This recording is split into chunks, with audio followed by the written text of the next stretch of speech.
Assalamualaikum warahmatullahi wabarakatuh. Perkenalkan, nama saya Fatma Fauzia dengan nomor induk mahasiswa 1901025268 dari Fakultas Ilmu Keguruan dan Pendidikan, Program Studi Pendidikan Guru Sekolah Dasar di Universitas Muhammadiyah Profesor Dr. Hamka. Di sini saya dan teman-teman saya akan menampilkan hasil PLP 1 yaitu observasi dan wawancara kepada Kepala Sekolah dan Guru Pamong dari SDN Kedaung Kalangken 05 pagi dengan dosen pembimbing Bapak Felicianda Adrin Burhendi MSI. Dalam PLP 1 ini, saya dan teman-teman saya memilih SDN Kedaung Kalangken 05 pagi yang terletak di Jalan Tawang Mangu nomor 41. SDN Kedaung Kalangken 05 pagi merupakan sekolah yang bersih, nyaman, dan memiliki banyak prestasi. Sekolah ini termasuk dalam sekolah yang menyelenggarakan PTM tahap ketiga. Sebelum itu, saya akan memperkenalkan dulu apa itu PLP 1. Pengenalan lapangan persekolahan atau yang biasa disebut PLP 1 adalah tahap pertama mahasiswa menjalani proses pengamatan atau observasi dan pemagangan yang dilakukan untuk mempelajari aspek pembelajaran dan pengolahan pendidikan di satuan pendidikan, yang bertujuan untuk membangun landasan jati diri pendidik, juga sebagai pengetahuan untuk para mahasiswa calon guru agar lebih mengenal lagi sekolah dasar yang baik itu seperti apa. Berikut adalah rekaman wawancara saya dan teman-teman saya dengan Kepala Sekolah dan Guru Pamong dari SDN Kedaung Kalangken 05 pagi. Assalamualaikum warahmatullahi wabarakatuh. Waalaikumsalam. Mohon izin Ibu, kami dari mahasiswa UHK semester 5 dari Prodi PDSD ingin melakukan wawancara mengenai yang ada di sekolah ini ya Bu. Sebelumnya saya akan memperkenalkan diri. Nama saya Syarul Mas Aditya. Kemudian di sini ada teman-teman saya. Nama saya Fatma Fauzia. Saya Inga Sabrina. Dan kita langsung ke sesi tanya jawab ya Bu ya. Oke. Untuk pertanyaan pertama saya sendiri, saya ingin bertanya nih, di masa pandemi ini kan berbeda tentunya dengan kegiatan di sekolah sebelumnya.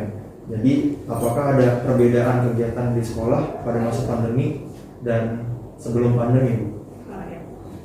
Untuk kegiatan sekolah di masa pandemi dengan sebelum pandemi itu nyata sekali perbedaannya ya. Dilihat dari waktu datang dan pulang ke sekolah. Kalau waktu masa pandemi kan sebelum pandemi anak datang ke sekolah dan pulang sekolah itu jam 6.30 sampai jam 12.15 ya. Sedangkan di masa pandemi anak kan belajar PJJ daring. Mereka belajar di rumah tanpa batasan waktu. Terus yang kedua, waktu belajar kalau di sekolah itu waktu masa sebelum pandemi, waktu belajar ada kelas rendah itu selama 30 menit 1 jam mata pelajaran. Sedangkan sesudah pandemi waktu belajarnya juga tidak dibatasi ya. Terus yang ketiga, menerapkan prokes kan sebelum pandemi. Sudah pandemi, nah sebelum pandemi kan tidak ada batasan, tidak pakai masker, tidak cuci tangan, anak bebas melakukan kegiatan mereka sesuka mereka. Yang ketiga, yang keempat, fasilitas sekolah dan kegiatan sekolah. Kalau sebelum pandemi fasilitas sekolah semua silakan digunakan, kegiatan ekstrakurikuler juga kita aktif. Nah, sedangkan di masa pandemi tidak menggunakan fasilitas sekolah, ya.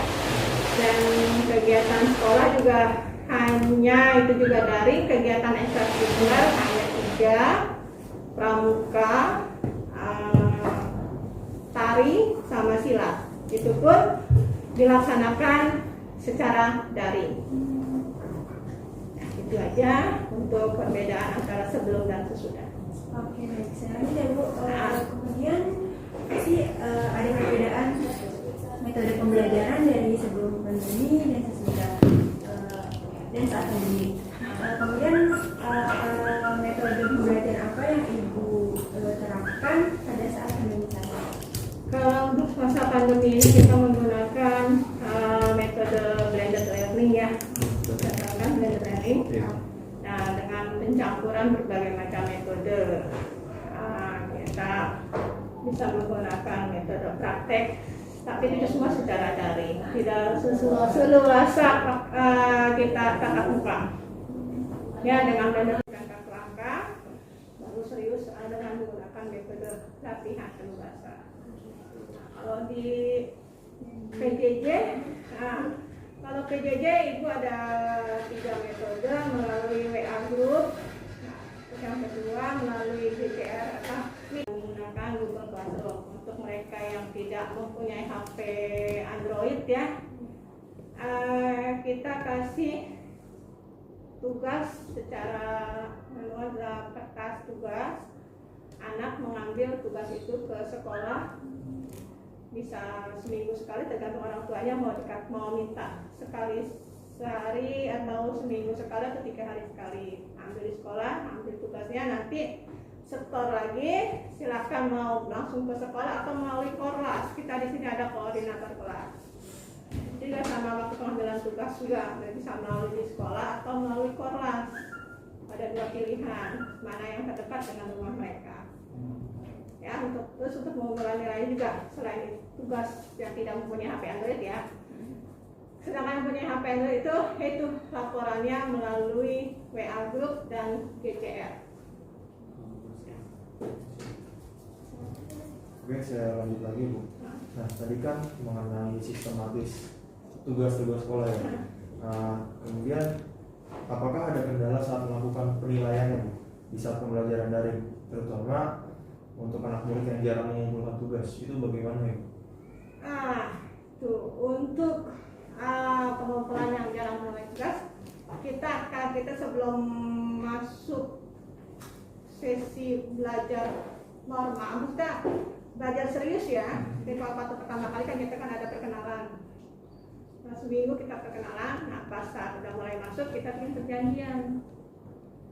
Nah, kita kasih tata tertib untuk 3 kali tidak menyebar tugas. Kita orang tua murid datang, kita telepon, kita tanya apa sebabnya tidak mengumpulkan tugas.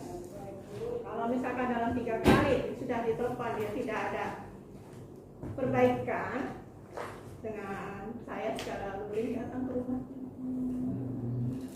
Jadi guru tersebut datangi murid itu ya? Kita datangi muridnya, kita tanya apa sebabnya. Tapi rata-rata yang jarang mengumpulkan tugas itu yang orang tuanya dagang. Orang tuanya dagang, karena mereka sibuk di toko, jadi anaknya tidak kehendak. Sama yang kedua, dari sifat anaknya juga. Anaknya bandel ya, anak nggak mau tugas kalau nggak didampingin orang tua.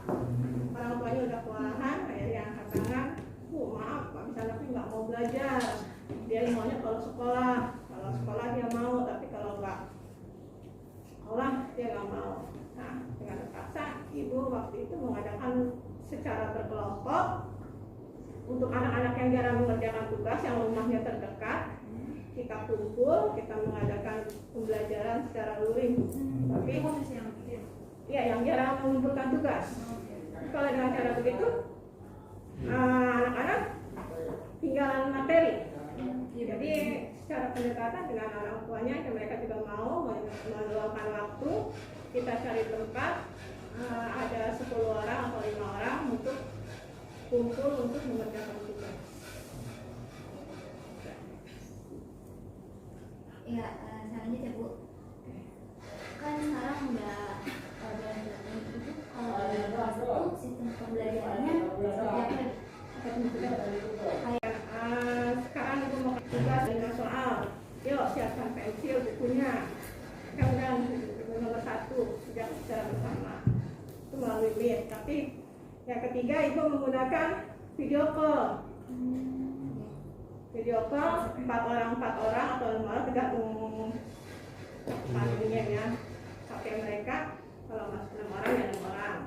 Sebelumnya ibu kasih tahu dulu, hari ini ibu mau mengadakan video call dari jam 7 sampai jam 8, nomor 1 sampai nomor 5. Sesuai absen itu. Nah, jadi tolong orang tua siap kalau ibu udah telepon, tolong diangkat. Nanti makanya dengan begitu cara video call kita juga kan tahu kemampuan anak, ya kan? Karena kalau melalui kelas kan kita belum pasti. Jadi melalui video call anak yang bisa baca dengan anak yang tidak bisa baca, ibu bisa yang bisa mampu untuk berhitung. Jadi kelemahan dari anak itu tidak bisa tahu. Selanjutnya terakhir kan yang kita tahu kadang anak itu mudah bosan ya Bu, Iya. di masa pandemi apalagi PJJ sekarang kan saya nggak tahu kontrol sama gurunya. Kemudian apa yang Ibu berikan agar memotivasi para siswa untuk tetap semangat belajar? Kalau waktu awal pertama masuk sekolah kemarin, jadi nama anak belum kenal sama saya ya, nah, saya juga belum kenal dengan mereka. Siapa yang pertama kali 10 anak atau 15 anak pertama kali saya tugas tuh saya kasih emoticon. Bagus, tugasnya sudah setorkan lebih awal. Nah untuk itu ibu kasih hadiah nih, es krim, kasih ibu emoticon. Jadi selama sebulan itu terus itu kasih itu emoticon itu, alhamdulillah ibu emoticonnya bagus-bagus. Bu saya suka sama es krim, bu saya suka sama donat. Nah, ibu tahu aja saya suka donat. Respon baik. Itu untuk sementara untuk bulan pertama, awal pertama. Nah, setelah bulan kedua melalui Meet dan melalui video call. Jadi mereka ada kedekatan antara guru sama murid itu yang dilakukan. Berinteraksi ya. Jadi mereka juga dimotivasi. Nah, sementara kita sambil 3 bulan ini udah 3 bulan nih. Nah, ibu baru tahu berapa orang yang tidak jarang mengerjakan tugas. Udah ibu rancang mau ngadain kunjungan ke anak murid yang jarang mengerjakan tugas.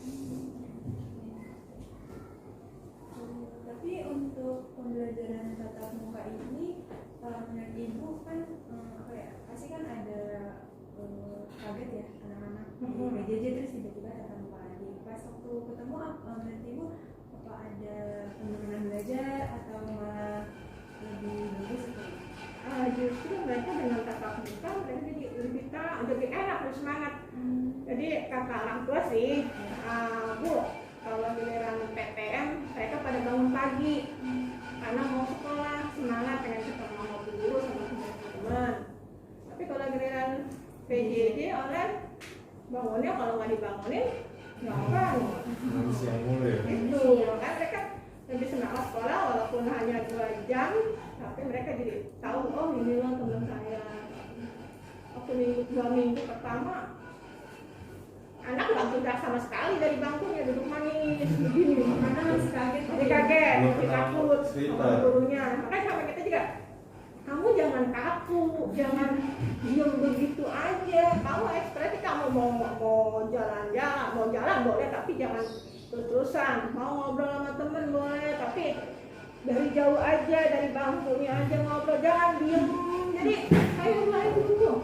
Ini kaku 1-2 minggu pertama PTM itu, tapi setelah kita ajak ayo bangun, kita kasih dulu maju ke kelas, suruh bacain tugas, baru deh tuh mereka bergerak ekspresinya.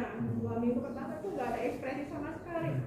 Saya tanya dari kelas 1 sampai guru kelas 6, anak-anak gimana 2 minggu pertama? Ya itu kayak patung duduknya gini, nggak ada ekspresi. Jadi karena mungkin dari TV juga disimulasinya kayak gitu ya Mas Ibu. Jadi anak-anak mau berekspresi juga takut. Iya, karena kan belum tahu gurunya kan selama ini kan yang dia tahu dan hanya melalui telepon aja, nggak kan tatap muka langsung. Jadi kan tahu ekspresi gurunya, suaranya gimana, ada suaranya kenceng kan, ada yang kaget juga. Jadi kayak hafalan, kayak kemarin kelas 5 suruh hafalan KPK udah 3 minggu, akhirnya dengan alasan nggak mau masuk sekolah. Kenapa? Takut sama bu gurunya galak. Padahal cuma karena dia nggak bisa mampu hafalan KPK. Jadi ya begitu, kan baru tahu oh ini gurunya kayak gini. Kalau PJJ kan sama anak-anak juga. Iya. Benar. Kayak kalian juga kan. Pokoknya berhasil. Saya aja kelas 2 yang sekarang ini anak-anak nggak hafal guru-gurunya karena setahun kemarin kan mereka online terus, nggak ada tatap muka. Makanya kemarin ada kunjungan dari dinas. Kalau ini nama gurunya siapa? Pada bohong semua karena mereka belum kenal. Lah emang kamu nggak kenal? Enggak, aku mampu. Ini anak setahun kemarin ini nggak pernah ketemu sama guru. Ini korban online. Itu. Jadi ya gimana ya? PJJ dengan PDM kan walaupun 2 jam juga. Yang ini masuknya ganti-gantian gitu ya? Berarti nggak sekelas itu nggak full kayak biasanya?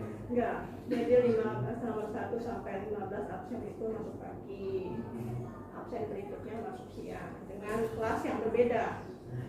Jadi misalkan yang A masuk di kelas 1, nah nanti yang kelas B-nya itu rombongan keduanya itu masuk di kelas 2. Jadi nggak boleh dalam satu kelas, satu ruangan. Dua sesi tadi. Kan kalau itu kan kayak PTM ini kan kantin nggak buka ya Bu? Apa ada istirahatnya? Apa Tidak ada istirahat, tapi mereka kita suruh bawa minum masing-masing. jadi nggak makan di kelas ya karena cuma waktunya singkat ya Bu? Waktunya hanya 2 jam, dari jam 7 sampai jam 9. Untuk yang pertama, jadi pertama, jadi kedua jam setengah 10 sampai setengah 12. Kayak pembiasaan yang waktu sebelum pandemi kayak ngaji, tadarus, literasi apa masih diterapin untuk PTN sekarang? Untuk ngaji atau pembiasaan itu diusahakan diadakan, tapi oleh guru di kelas masing-masing. Jadi 15 menit sebelum belajar kita mengadakan pembiasaan. Jadi kalau untuk biasanya kan kita nyanyi lagu nasional, itu semua diserahkan sama gurunya. Pembiasaan baca, saya kan dibaca di juga 15 menit sebelum belajar kita baca bersama. Jadi untuk baca Yasin, kalau hari Jumat kita biasa juga baca Yasin. Nah itu diadakan. Kalau baca Yasin karena dipimpin oleh guru mapelnya, ya kita serahkan 5,5 jam sebelum mulai kita sudah mengadakan Yasinan. Jadi secara virtual sama secara langsung. Jadi ada 2 macam. Jadi untuk yang di rumah kita virtual, untuk yang ini kita di sini. Jadi nama guru mapel agama. Ada yang mau nambah? Ada pertanyaan? Ayo. Mungkin kan sih sudah terjawab semua dari kami ya Bu. Apabila kami ada salah-salah kata mau dimaafkan karena kita juga masih proses pembelajaran.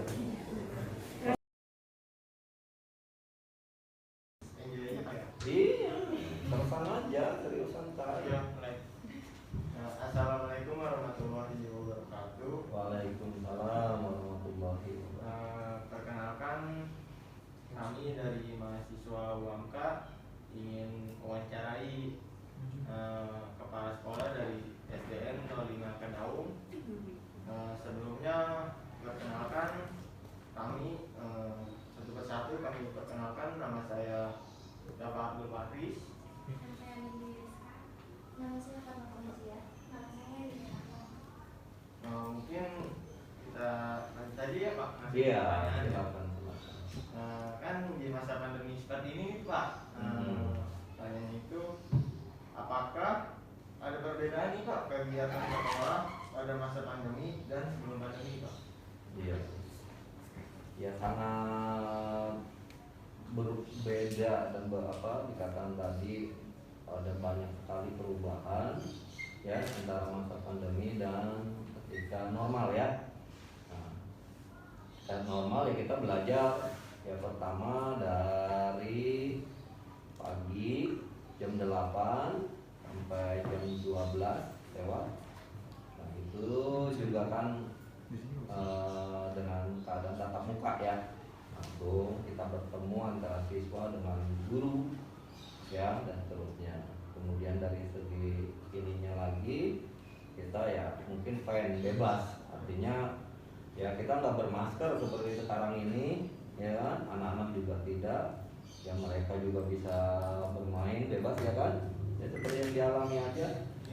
Nah, kembali lagi beberapa tahun sekarang ini ketika pandemi ya kan, memang pemerintah sengaja menyuruh kita belajar di rumah ya, dengan istilah PJJ ya, artinya pemerintah ingin menyelamatkan, sebenarnya menyelamatkan anak-anak kita dari wabah ya, karena anak-anak kita rentan, karena kan tentunya adik-adik juga tahu ya, korban udah banyak ya kan, makanya pemerintah ya mengambil sikap seperti itu bahwa untuk pembelajaran di rumah saja, dan alhamdulillah berjalan dengan baik ya. Perubahannya ya sangat banyak, artinya anak yang biasanya mungkin di sekolah kembali di rumah, dengan yang biasa yang mengajarkannya guru ya langsung, sekarang yang ngajarin ibunya, orang tuanya. Dan itu juga kan kita tahu ya kan, kemampuan dari orang tua masing-masing beda-beda ya kan. Kalau guru kan satu, dia ngerti dan sama, kan ini beda-beda ya. Mungkin orang tuanya cara mengajarkannya mungkin ya tidak mengajarkan, artinya mengarahkannya beda-beda. Ada yang memiliki sifat reaktif, ada emosi ya kan, ada yang kalem dan seterusnya ya, sehingga itu banyak yang menghasilkan anak-anak yang ya beda-beda hasilnya ya kan. Jadi sangat artinya ada perubahan banyak, dan kita berharap untuk kedepannya ini segera berlalu. Oke, lanjut. Baik, saya lanjut ya Pak. Apakah ada perubahan peraturan terhadap guru dan siswa selama pembelajaran daring? Iya, banyak sekali peraturan ya. Biasanya kan kalau yang normal ya kan kita ada aturan yang mereka datang ya kan, hadir tepat waktu, sama ada absensi, kemudian juga anak juga sama. Nah, karena pandemi ya kita kehadiran mereka ya kita lihat berdasarkan dia aktif nggak di Zoom ya kan, atau dia ketika ada gadget kemudian dan sebagainya. Dan itu juga kendalanya apa, dari kita ada anak yang HP-nya mungkin beda-beda juga ya kan, ada kemampuan sinyalnya dan sebagainya. Mungkin ada anak yang pengen rajin tapi kemampuan HP-nya nggak mendukung, sehingga banyak ya kan peraturan ya yang ada yang kita buat. Yang pertama mungkin buat anak-anak yang mampu ya kan, silakan dia ini. Kemudian bagi yang nggak mampu kan kadang-kadang juga ada anak yang punya gadget satu dipakai rame-rame, itu ada, itu kita, sehingga ya buat anak-anak yang seperti itu ya kita ngerti, artinya terserah mereka, yang penting melaksanakan, menjalankan tugas ya, mengerjakan tugas kapanpun ya kita terima, termasuk guru-guru yang dikatakan tadi ya Ibu ya, Pak Mung ya. Ya, itu aja. Oke. Selanjutnya saya bertanya, kan saat pandemi saat ini apakah ada perubahan tata tertib di sekolah, dan jika ada salah satu siswa yang melanggar apakah ada sanksi itu Pak untuk siswa tersebut? Ya, untuk tata tertib ya tetap sama ya, kita berharap dari tata tertib itu anak-anak ya jadi lebih baik lagi ya kan. Ya, tentunya tata tertib yang ada tadi dikatakan tadi ada perubahannya. Ketika jam kita biasanya hari normal ya kita bisa masuk jam sekian ya kan, masuk kita lihat anak ya kan. Nah, tata tertib berikutnya ya sama, di itu masuk sama, jamnya sama, cuman kita nggak tahu ya kan kehadiran mereka ya kan. Untuk pemantauan tadi dikatakan dia mungkin mau hadir tapi ada masalah di HP dan sebagainya ya.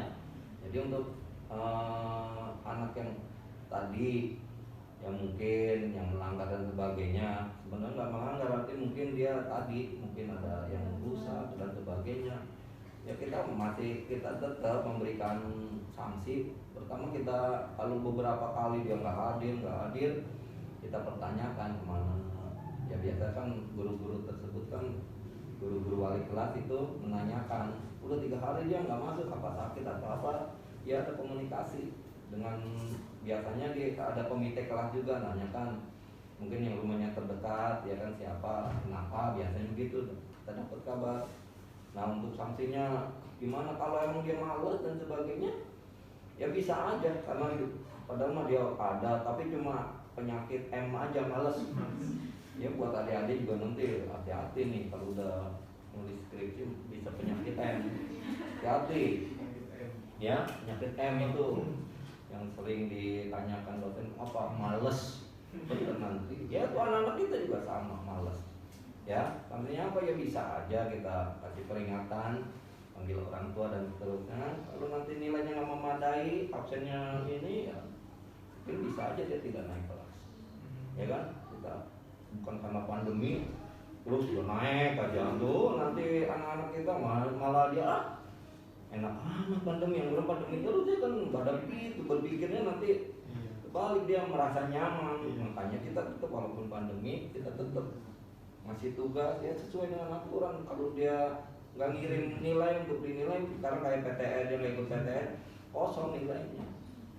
Orang tua nanya, kenapa nggak ini nilainya? Tunjukin, kita punya bukti.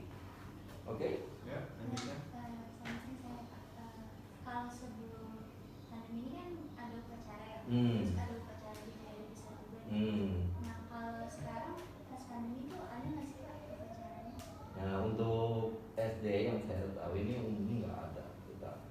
Kalau untuk pegawai guru kayak sekarang kan Hari Kesaktian Pancasila ya, kita ngadain upacara tapi hanya nonton upacara aja di YouTube, foto laporin itu. Tapi untuk anak-anak kita yang di SD tidak ya, karena mungkin dari kita nggak ada himbauan dari dinas, karena mungkin untuk mengatur anak-anak kita seperti itu kumpul di Zoom misalnya kan, biasa bisa menggunakan Zoom ya, nggak sulit juga untuk aturan tersebut. Tapi kalau di SMA saya tahu itu mudah, ngadain juga kita, ngadain upacara juga dia untuk level tinggi ya, untuk kelas tinggi. Tapi untuk di SD ini tidak ada yang saya tahu ya. Kayak karena apa, ya keadaan aja ya. Untuk kalau kita upacara kan harus ini menyiapkan ini menyiapkan ini untuk anak-anak ya kan, untuk koordinasinya kemungkinan besar agak sulit ya. Itu makanya kita tidak mengadakan. Tapi kalau memang kita ada himbauan dari sana, mau nggak mau juga tidak bisa.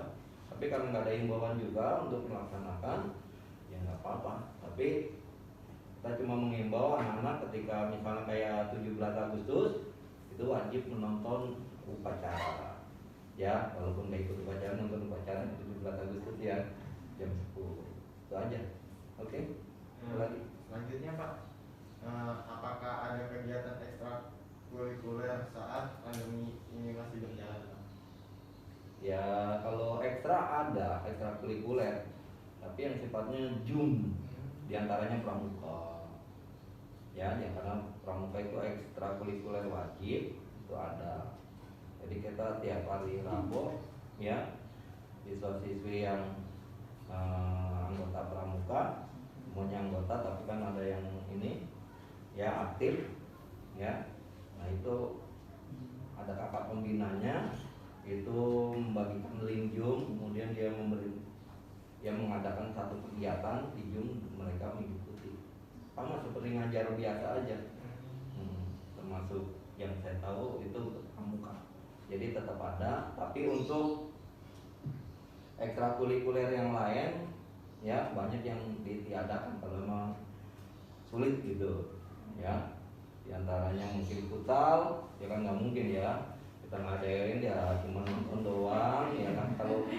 Kalau pramuka mungkin ya bisa lah, ada nyanyi lagu dia bisa mengikuti dan seterusnya ya. Lanjut. Baik, selanjutnya apakah terdapat perubahan dalam diri siswa dari kegiatan kebiasaan di sekolah? Ya banyak, untuk pembiasaan banyak ya. Ya di antaranya mereka akan mengerti mengerti dan memiliki kepribadian yang lebih baik lagi. Ya, khususnya ketika pembiasaan yang normal ya, normal kan kita ada pembiasaan ketemu dengan bapak ibu guru saling biasakan, itu kan pembiasaan yang baik. Tapi karena pandemi jadi terbalik kan, ya kan, urutan sekarang jauh gitu dan sebagainya. Ya udah kita mengimbangi, mengikuti, ya bukan berarti mereka udah nggak hormat lagi, ya udah kita ikutin aturan, ya kan. Sekarang biasa kan kita pengennya begini, selamat, ya kan. Tapi karena keadaan kalau kita paksain juga salah aja, ya kan. Ke pemerintah udah nggak usah pegangan dulu deh, udah gini-gini aja. Jadi anak-anak juga kaku juga sebenarnya seperti ya adik-adik ya kan. Biasa cium tangan, waduh mau bingung kan, tadi gua ada yang mau cium tangan, mau ini, wah bingung. Kalau mau begini aja takut nggak, mau begini cium tangan takut nanti ditolak, ya kan? Bener nggak? Tadi kan pada ragu mau cium tangan, ya salah, ya kan? Ya tapi kita bersikap aja yang terbaik, ya buat anak-anak kita itu tentang pembiasaan bagus, ya. Jadi mereka yang nggak di rumahnya mungkin nggak ngucapin salam dan sebagainya, di rumah kan ada di sekolah ada pembiasaan seperti salam, salim, ya kan, mereka akan ke bawah di rumah. Itu pembiasaan yang paling kecil di antara seperti itu. Belum yang lain-lainnya kan ada pembiasaan ya buat yang muslim baca Al-Quran dan sebagainya, itu pagi itu insya Allah ke bawah buat mereka. Oke, lanjut.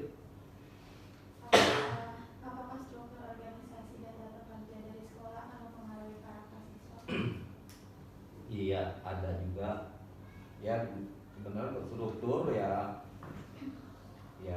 di sekolah itu memang ada struktur dari kepala sekolah sampai menjaga sekolah. Ya, ya tentunya untuk karakter ya memang ya sangat mendukung. Ya artinya dari itu kan kepala sekolah, ada wakil, ada ini kan saling keterkaitan. Dan untuk anak-anak sendiri itu memiliki ya aspek-aspek dari hasil itu kan kita juga bisa merealisasikan ke anak-anak. Ya, ya diantara aspek yang diberikan ini diantaranya itu adalah moral, kemudian ada karakter, kemudian ada aspek sosial, ya. Di antara aspek sosial, lingkungan, ya mudah-mudahan anak-anak yang sekolah di sini, ya kan, memiliki aspek yang diantaranya lingkungan, dia mengerti lingkungan mana yang baik, ya kan, lingkungan yang bersih, ya kan, seperti yang ini udah asli baik. Kemudian kalau ada yang buang sampah, ya dia mengerti, udah kayaknya salah saya, dia akan itu diantaranya ya, itu aja ya. Terima kasih. Apa lagi? Cara Bapak menguatkan karakter siswa ini pada saat dari SD dia berpisah itu? Ya sebenarnya kalau untuk yang sekarang untuk peningkatan karakter itu penekanan aja ya, karakter siswa diantara yang tadi itu karakter akhlak, ya kan, budi pekerti, ya kita tanamkan aja tiap hari, jangan kita bosan juga, ya kan, untuk kedepannya. Ya emang sih kalau untuk karakter ya ini paling sangat penting karena sekarang di era gadget ini kan anak sekarang ini mainnya kan gadget, di gadget lihat ada apa aja semuanya.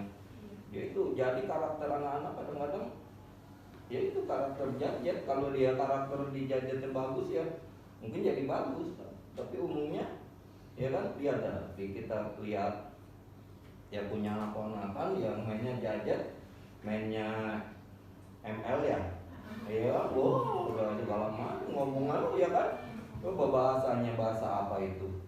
Nah, apalagi di masa pandemi ini, ya kan lihat mereka kan udah jarang ketemu guru, ya kan, seharian mungkin bisa megang HP kan.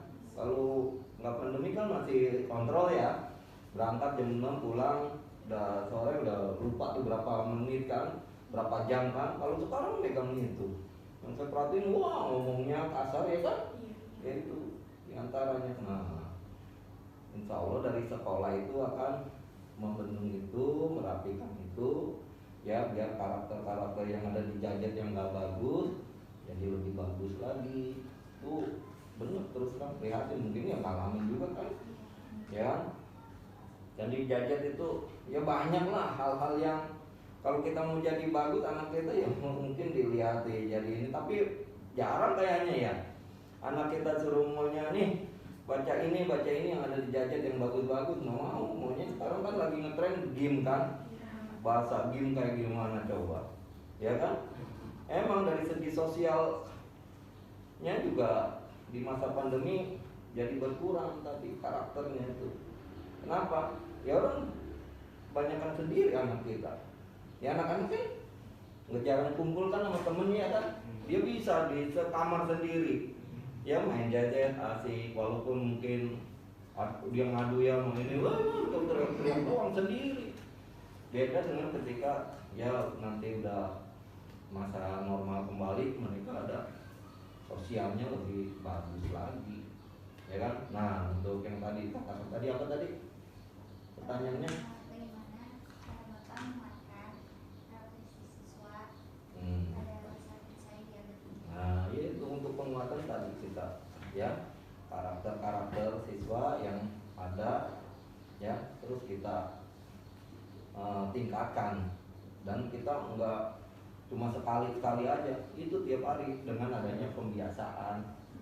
Itu diantaranya itu, biar anak-anak juga kalau udah biasa insya Allah akan tertanam. Dan pembiasaan itu ya terus dari pagi ya, pokoknya selama dia di sekolah ini sampai pulang itu pembiasaan itu terus, ya kan? Oke? Ya, lanjut. Udah. Iya, mungkin itu aja Pak pertanyaannya. Kalau dia mau mengucapkan juga dari kami, langsung kita tutup aja Pak. Ya saya juga mohon maaf apabila jawabannya nggak tepat, ya nanti mohon maaf juga ya. Nanti tinggal dilihat aja itu semampu saya aja untuk menjawab. Ya mudah-mudahan yang penting pelaksanaan praktiknya bisa lancar ya. Ya, silakan. Waalaikumsalam.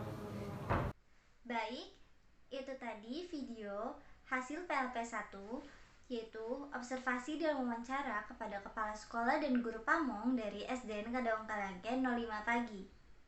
Terima kasih sudah menyaksikan, kurang lebihnya mohon maaf. Wassalamualaikum warahmatullahi wabarakatuh. Terima kasih teman-teman.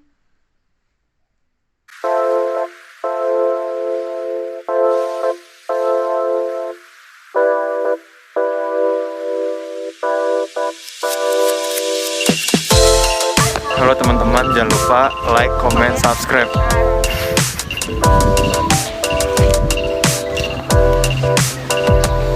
Karena like, comment, dan subscribe itu gratis. Iya.